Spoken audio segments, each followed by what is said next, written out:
போகிற வழியில் ஒரு பரிகாரம் எடுப்போம்.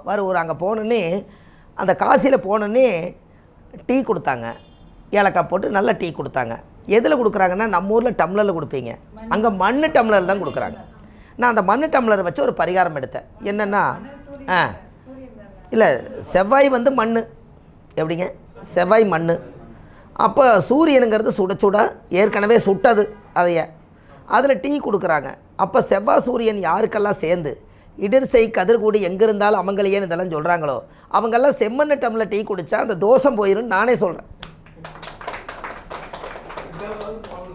ஆமாம், அதுக்கு தானே சொன்னோம். செவ்வாய் சூரிய அமங்கலியாக இருந்தால் நர்ஸுக்கு ட்ரெஸ் வாங்கி கொடுங்கன்னு சொல்லிக்கிறேனே. அது ஏன் அமங்கலியாக இருக்கிறீங்க? அவங்க தான் வந்து ஒயிட் ட்ரெஸ்ஸில் இருக்கிறாங்க. இதை வாங்கி கொடுத்தா அந்த தோசை அதில் போகுது, பியூர் ஒயிட்டு. அப்போது அதுக்கு வந்து அங்கே போகும்போது ஒரு பரிகாரம் பிறக்குங்க. நம்ம இங்கேருந்து போகும்போது ஒரு பரிகாரம் பிறக்கும். அந்த பரிகாரத்தை அதிகாரமாக நம்ம சொல்கிறதுக்கு அங்கே ஒரு பொருள் நம்ம முன்னாடி வந்து நிற்கும். பாருங்கள், ஒரு வில்வக்காயே கணக்கம்பட்டி சித்தருடைய கோயிலுக்கு நான் போயிருந்தேன். அங்கே ஒருத்தர் வயசானவர் தான் ரம்பம் வச்சு வில்வக்காயை 2 அறுத்து அதில் இருக்கிற பசையெல்லாம் தோண்டி காய வச்சு அதில் ஒரு பொட்டு சந்திரம் மஞ்சள்லாம் சேர்த்து பொட்டு சந்திரம் போட்டு ஒரு விளக்கு கொடுத்துட்டு இருந்தார். நான் அதை போய் பார்த்தோன்னே பரிகாரமாக எடுத்தேன்.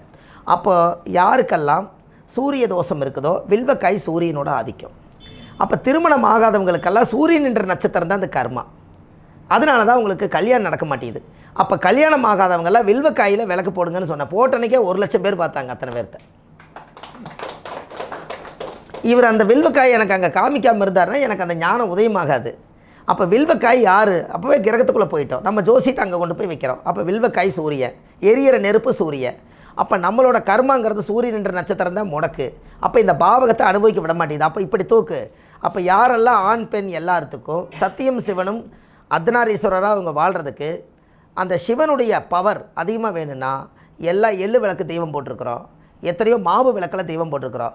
சிவனோட பொருளை சிவனுக்கே தெய்வம் போட்டால் வில்வக்கா பரிகாரம் அவங்களுடைய வாழ்க்கையில் எத்தனையோ பேருக்கு கல்யாணம் நடக்குது. அப்போ இனிமேல் நீங்களும் வில்வக்கா பரிகாரம் போடுங்களேன்.